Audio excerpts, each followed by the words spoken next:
मैंने भी 5,000 रुपये लगा के अपना ई कॉमर्स बिजनेस स्टार्ट किया था। ये लाइन सच में सुनने में बहुत ज़्यादा अच्छी लगती है, लेकिन क्या आपको पता है इसके पीछे की कैलकुलेशन और कितना खर्चा? आपके माइंड में ये चीज़ क्लियर होना चाहिए कि आपको कौन से प्लेटफॉर्म के साथ में स्टार्ट करना है। 3 प्लेटफॉर्म मेन है, मीशो, फ्लिपकार्ट, अमेजोन। ये तीनों प्लेटफॉर्म आपके लिए मेन है। लेकिन अगर आप बिगिनर हो तो मैं यही कहूँगा, बिगिनर्स के लिए मीशो प्लेटफॉर्म सबसे बेस्ट है सेल करने के लिए। ये कोई पेड प्रमोशन मैं बिल्कुल भी नहीं कर रहा हूँ, मैं सच्चाई बता रहा हूँ। बिगिनर्स हो, मीशो पे जाओ, अच्छा सीखने को मिलेगा। इजी प्लेटफॉर्म है, वहाँ पे काफ़ी कुछ लर्न करने को मिलता है। अब कैलकुलेशन की अगर हम बात करते हैं, टोटल कितने डॉक्यूमेंट आपको लगेंगे। सबसे पहले आपको चाहिए होता है जीएसटी।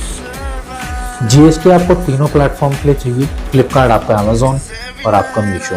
मीशो पे आप नॉन जीएसटी भी सेल कर सकते हो, लेकिन उसके अंदर सिर्फ आपको रहेगा ये कि जो आपको ऑर्डर्स आएंगे वो आपके स्टेट के साथ ही आएंगे।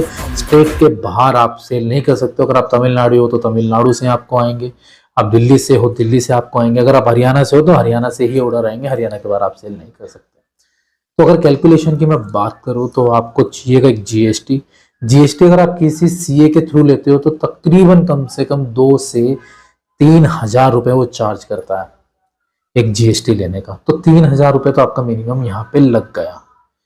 फिर जैसे आपका जीएसटी बन जाता है, उसके बाद में आपको प्रोडक्ट्स परचेज करने पड़ते हैं। जो भी कैटेगरी के अंदर आप जाना चाहते हो, तो वो प्रोडक्ट लेने के लिए कम से कम आपको 4 से 5,000 रुपए की इन्वेस्टमेंट करनी ही करनी पड़ेगी। अगर आपको बल्क में प्रोडक्ट चाहिए तो रिटेल में आपको कितने भी मिल जाएंगे, लेकिन बल्क में सप्लायर से आप प्रोडक्ट लोगे तो कम से कम वो 5,000 रुपए की आपसे क्वांटिटी मांगता है कि 5,000 रुपए में आप सामान खरीदो और मैं आपको दूंगा प्रोडक्ट।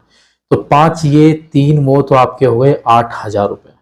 तो ये तो सिर्फ वो आपका जीएसटी और जो प्रोडक्ट परचेजिंग का। अगर मैं बात करूं भैया, अगर आप प्रोडक्ट सेल कर रहे हो, कस्टमर तक भेजोगे, तो उसके बाद कम से कम आपको पैकेजिंग तो चाहिए बेस्ट पैकेजिंग। मीशो से जाओगे तो मीशो की पॉलीथीन लेने जाओगे तो कम से कम 1,000 रुपए की पॉलीथीन आएगी, तो 9,000 रुपए का बजट आपका यही हो गया।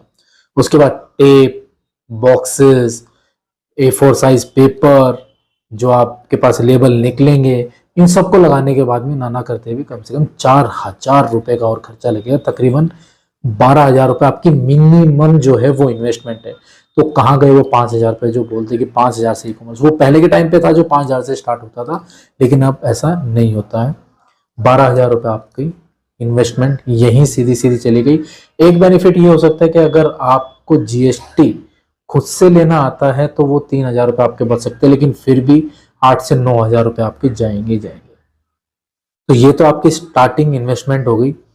फिर उसके बाद हम लोग बात करते हैं